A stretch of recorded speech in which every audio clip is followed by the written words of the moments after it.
Monsieur le Premier ministre, observez la situation dans d'autres pays en Europe et dans le monde, la situation politique, la colère des citoyens, et rendez-vous compte qu'il est temps de donner un signal.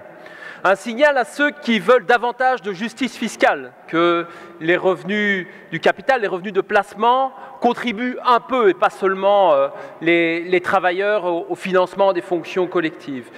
Un signal qu'il faut freiner la spéculation financière qui provoque des catastrophes économiques et qui menace les budgets des États. Nous l'avons vu il y a encore très peu de temps avec les dossiers Dexia et Fortis. Un signal à l'égard de ceux qui pensent qu'il faut de nouveaux moyens pour déployer de nouvelles politiques en matière d'éducation, de solidarité, de soutien à l'économie, de protection de l'environnement.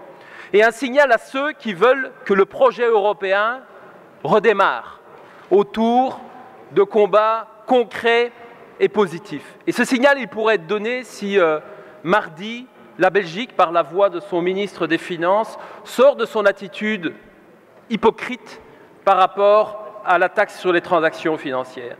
Oui, vous allez me répéter que dans son programme, votre gouvernement est favorable à cette taxe sur les transactions financières, et vous allez me répéter également toutes les conditions que vous y avez mises et qui font que toute l'Europe nous pointe du doigt, que ce soit le commissaire Moscovici ou nos collègues des autres parlements nationaux, pour dire « la Belgique bloque la taxe sur les transactions financières, la Belgique ne veut pas de justice fiscale, la Belgique ne veut pas enrayer la spéculation, la Belgique ne veut pas de nouvelles ressources pour les finances publiques, la Belgique ne veut pas d'un projet européen ».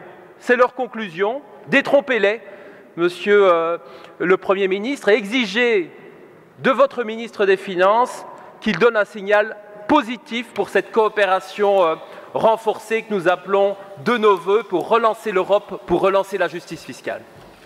Merci, Monsieur Gilles Quinet.